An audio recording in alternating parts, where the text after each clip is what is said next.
We are back, and there's plenty to talk about, from the Secret Service to Ebola, to politics, to the economy. We'll catch you up tonight on Washington Week. It's clear that our security plan was not properly executed. I wish to God you protected the White House like you're protecting your reputation here today. Julia Pearson, out at the Secret Service, as the people charged with protecting the president suffer a succession of black eyes. Raising new questions. How deep do the problems go? And how will they be fixed? Only last week, the president sounded the global alarm. If left unchecked, experts predict that hundreds of thousands of people could be killed in a matter of months. That's why I've told my team that fighting this epidemic is a national security priority for the United States. This week, that alarm hit home. Our healthcare infrastructure in the United States is well equipped to stop Ebola in its tracks. The Ebola crisis, how much of a danger? And finally, good economic news, as the nation's jobless rate drops to its lowest point since 2008. But 1 month away from critical midterm elections, will it matter? That's our Friday focus. Covering the week, Carol Leonnig, national reporter for The Washington Post. Peter Baker, chief White House correspondent for The New York Times. Michael Duffy, executive editor of Time magazine. And contributing correspondent John Harwood of CNBC. Award-winning reporting and analysis. Covering history as it happens. Live from our nation's capital, this is Washington Week with Gwen Ifill.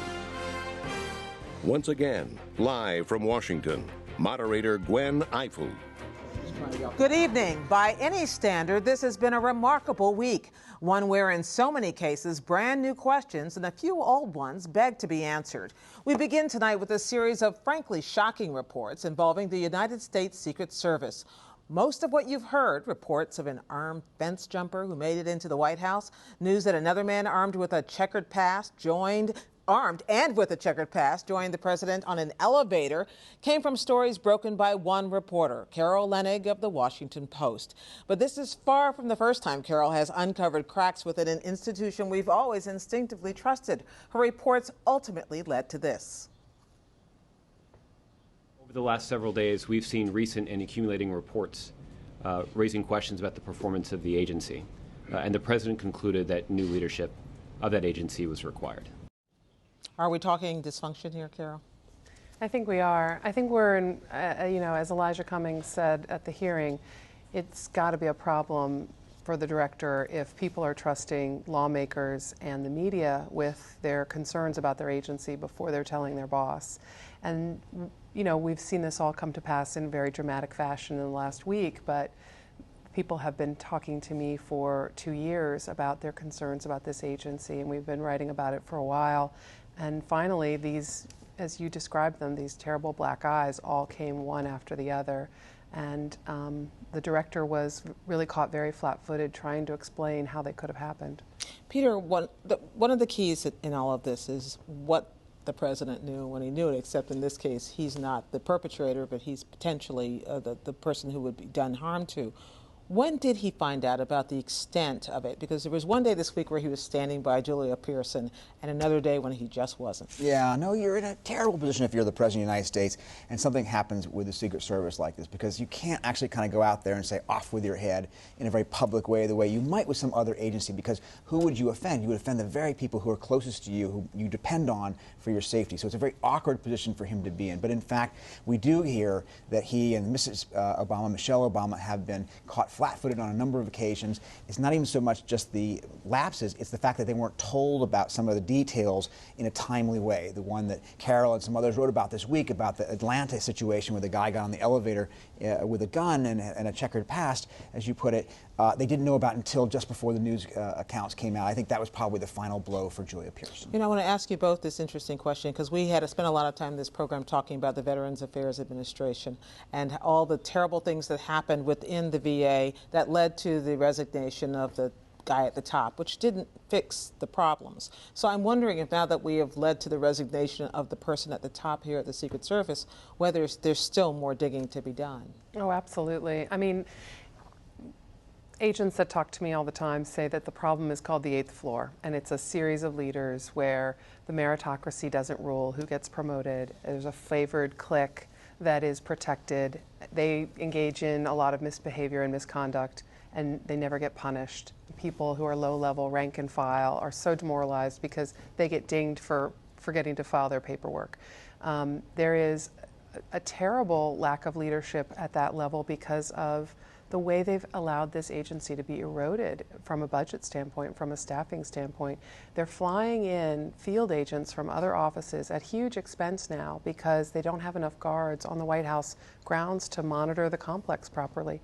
And I have to wonder, you know, did the jumper get through, because they literally didn't have people on post. That's the alarming part.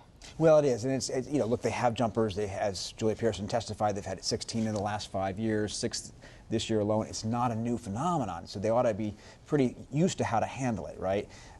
They're pretty good at handling the toddler who slipped through the gates, but they got to be able to handle the guy with the gun or with the knife who makes it all the way into the East Room. And there were multiple layers of failures on that case. What's interesting is whether or not that will lead to systemic change, or whether or not it will be written off in the way it has been in the past. I think Carol has gone a long way to making sure that doesn't happen. Peter, do you, having covered multiple presidencies, do you get the sense that the beginning of this erosion was evident under prior presidents? Did it relate to the way the bureaucratic boxes were moved around after 9/11, or is it about the individuals in charge of the agency? That's a great question. I think part of it is the attention we brought to it. There have always been lapses by the Secret Service, as there would be by any agency, by the way. And we've asked the Secret Service to do something that is almost impossible. You have to be 100% right. The guy who wants to do harm to the president only has to be right once, you know. And we've brought greater attention to it, again, partly through Carol's stories. And it looks much more dysfunctional when you shine the light of day on it. But I don't know how different, and Carol might have a better answer to this, it is than under prior presidents, whether this is a matter of coming to grips with something versus a changed situation. Carol? I think it's a little bit of an interesting combination. You know, post 9/11, this agency has had a whole new host of tasks, right? And it's gotten smaller. You know, they're monitoring the grandchildren of the vice president. They've got CAT teams responsible for the diplomats' daughters. You know, it's a really expanded role while their budget's shrinking. And also post 9/11, there are a whole host of new factors for them that they have to worry about that they didn't have to before. And they're just not modernizing or growing to that task. I was going to ask, from a security point of view, which of the incursions was the more dangerous for the president's safety? The guy with the gun in the elevator, or the guy who jumped the fence with a knife? Well, the president had just lifted off from the South Lawn at that moment when, you know, 7 minutes before the jumper made his move, his mad dash. So you can't say the president was in danger there. Right. But in terms of lapses, I would say it's pretty shocking that you're able to get through that many layers. Remember, there's supposed to be counter surveillance, plainclothes guys on the outside. There's supposed to be a uniformed division officer who grabs you on the post. There's supposed to be a dog that knocks you down. There's supposed to be a locked door. There's supposed to be a guard at the door. There's supposed to be a guard on the inside of the door. I could go on and on. But is it different when the first family is not in residence? Because that's part of what the explanation here was here. In this case? Yes, that's a good question, too. We've described something that the Secret Service has really been angry about, but agents and officers absolutely say it's casual Friday when the number 1 and the number 2 protectee have gone. You kind of relax. And that's sort of a little bit what was at play in 2011 in this shooting, which angered so many people who said, really? You're going to shoot into the White House and not know that the bullets hit the building? It happened that Sasha was home and Malia was on her way home. And it's kind of amazing that it could happen. In terms of your good question about incursion, I think the most dangerous thing was that jumper, because if he'd been there, or if his daughters had been there.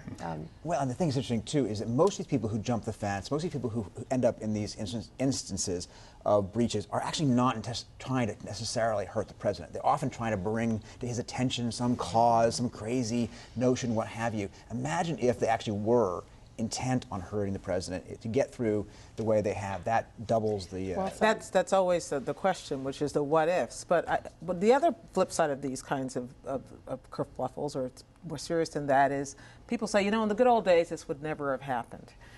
And I'm not certain that's true. No. What our experience with Secret Service protection in the past has been people who almost gave their lives or did give their lives to protect the protectee. So maybe we're confusing our romance with the times in which something bad was avoided with these cases where nothing bad happened, but the potential was there. If you go back in history, you find all kinds of examples where intruders made it into the building and where there are various lapses along the way. FDR, the great story where he's watching a movie during World War II and the lights come up and there's a stranger standing right next to him. And Teddy Roosevelt, guy marches across the, I asked for an appointment and he says, "Get this crank out of here." I know what you've been doing for the 7th night in September, watching the Roosevelts. Well, that's right, that's true. But what's interesting is, of course, when you have an incident like the Reagan assassination attempt, or obviously the Kennedy assassination, it hones the agency and it sharpens them for a long period of time. We've been lucky, and it's been a long time since we had that kind of thing, and it's natural that an agency would not necessarily be at the sharpest edge as they were in those moments. Peter, you wrote a story this week about the belief among some people, African Americans, that there is a reason that this is happening to the first African American president.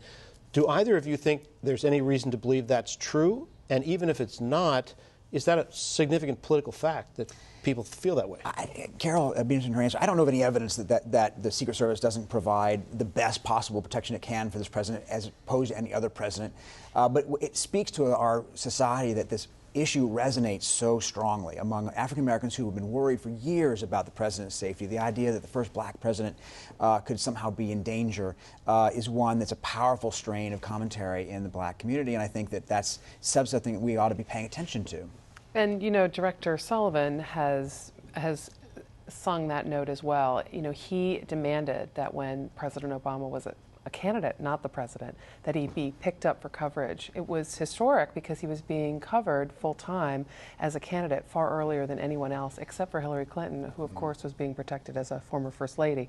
But the racially tinged threats against the candidate were what some threat assessment agents have said to me. They just make your jaw drop. It was so frightening. But they've died down since he's been president. Yes, not the number of articulated threats, electronic or verbal, or a guy in a bar fight who says, "I'm going to hurt the president." Not the number and the volume of those threats, but the percentage of those that have a racial element. Now it's more like he's trying to take over our government. You mentioned the new director. Is he part of the culture that was at the heart of the problem in the first comment, or is he different from it? So Joe Clancy, really well liked, and certainly is going to be a pleasant temporary placeholder and caretaker until there's a permanent replacement. People adore him inside the agency, people who worked PPD. Forgive me, Presidential Protective Detail. I could be so nerdy. And you're in the right place. So they think the world of him. In fact, some of them call him Father Joe. He was in the seminary. He's very likable, but he's anti-conflict. So this is not the person that we're going to be looking to for reform. But the president trusts him, the First Lady trusts him, and the First Lady's had her problems with the last two directors. Well, and a lot of this is going to be about whether we're judging poor judgment or poor execution, or some combination of the both. Thank you, Carol, and welcome to Washington Week. Thanks, Gwen. This week's Time magazine cover sums up the nation's and the world's latest health scare with one line: chasing Ebola in America and in West Africa. More than 3,000 people in West Africa have died. More than 7,000 are infected, and the numbers keep rising. Amid concerns that the contagion, or the fear of contagion, could catch fire, senior administration officials, including Health and Human Services Secretary Sylvia Burwell in Washington, weighed in today. Cannot over-communicate about this issue. So the steps that we have to take are about making sure execution, and that gets to your question, which is, that is why we need to communicate and communicate again and communicate with clarity. They didn't mind talking this to death today for just that reason. But one of the things they were attempting to do is make a distinction between what we've seen unfolding in West Africa, in Sierra Leone, in Guinea, in Liberia, and what we're seeing begin to unfold here. Yeah, it's a world of difference. West Africa has an epidemic. What we may have, the worst case in the Western Hemisphere, is an epidemic of fear. And so to draw some distinctions between the two, there are a few just sort of epidemiological sort of realities to put on the table. One, where you live has a lot to do with whether you're going to get this. If you are in a small rural village in Liberia, your chances of getting this are high, and your chances of dying from it are very high, 90%. If you're in a mid-sized African city in West Africa, it falls to about 50%. If you get this disease and you find that you're in Dallas, Texas, and you're near a hospital, the chances of survival are very high. The closer you are to good doctors and nurses and antibacterials and electrolytes, the more likely you are to survive. We have lots of that in this country. They have a dearth of it in most of those three West African countries. So geography is really a huge part of the story. But still, is some fear justified? There is. Depends where you live. It depends where you live, and this is a disease that has been contained many times in the past. It just takes people. It takes a lot of people. It takes people to monitor the exposed, treat the infected, do the sort of tracing of the contact tracing of people that who have been exposed or infected, have talked to. It's not high tech, but it's high touch, and it takes people who are brave enough to do it. Again, something that in the infrastructure of West Africa there isn't a lot of, something that in this country is quite prevalent in almost every city in the country. And yet the authorities in Dallas were unable, at least immediately, to get that apartment cleaned up with that man who came back from and probably Africa. Didn't detect it on the first presentation by Robert Eric Duncan. But that raises the third thing, which really is the difference in the two epidemics, and that goes to, and partly to human nature, but it goes to transparency. People have to be honest about where they've been and who they've seen, and it's clear that in the case of Duncan, he wasn't completely honest. But governments have to be transparent. They have to, and governments in Africa have not been. They've tended to ignore this, brush it under the carpet, hide the bodies in some cases. In this country, the government is reacting, as you saw Secretary Matthews say today. They are trying to out-communicate this. They're trying to get ahead of it. They're trying to be. It's important not to over-assure the public, because the public is counting on its public health professionals to be honest with them, but not to be too calming or too confident. And if the government in this country and elsewhere goes too far to say everything's fine, we got this under control, it will almost always in epidemics rebound badly. You talk about epidemic of fear. I mean, how many cases are there that we're hearing already? People say, I've got symptoms, this person may be infected. I mean, are we going to walk down the street and look at a person and say, maybe that person has it, or I don't want to. Lots of people are presenting at hospitals. About a dozen around the country in the past have presented saying they think they have it, but so far only one case, the one in Dallas. We know this much. He had direct contact between about 12 and 18 people. All told in Dallas, there are 100 people who they are monitoring. It's real, and 4 of the original 18 have been quarantined. But as of about 2 p.m. this afternoon, none of those 100 people in either the first or the second circle have shown any signs of symptoms. Now, they may.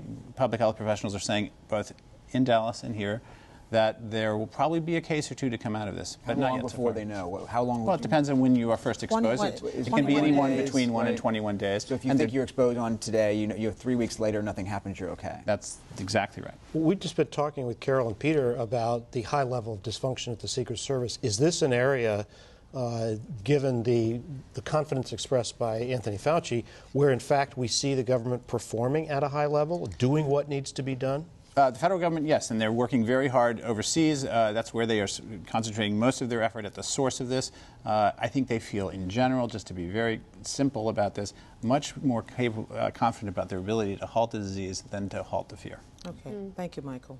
We're now only a month away from Election Day. With control of the Senate up for grabs, every issue is on the table, from the economy to foreign policy. Tonight, we bring you the first in a series of reports from contributing correspondent John Harwood, who took his CNBC crew to Colorado, where one key race is playing out. It's our new feature, the Washington Week Friday Focus. Keep your insurance, change your senator. What makes Republicans optimistic this year is the range of targets across the electoral map, and forecasting models like their chances of winning the Senate narrowly. Democrats have experienced candidates and strong turnout operations, but they're also defending many more vulnerable seats. Wins in conservative South Dakota, Montana, and West Virginia, all now held by Democrats, would give the GOP half the gains they need. And lately they've gained in states that aren't so conservative, including here in Colorado. Though President Obama carried this state twice, recent polls show Republican Cory Gardner leading Democratic incumbent Mark Udall. Udall's strategy is to hammer his pro-life opponent on social issues, which helped another Democrat win here 4 years ago. So how is it we're still debating a woman's access to abortion or birth control? For most of us, those debates got settled by the last generation. Yet today, there are still politicians like Congressman Gardner promoting harsh anti-abortion laws and a bill to outlaw birth control. But Gardner calls that changing the subject, that even though unemployment's falling, and in Colorado it's well below the national average, the economy isn't improving enough to help most voters. Well, Senator Udall clearly is a social issues warrior. That's what he wants to campaign on. That's what he's made his career on.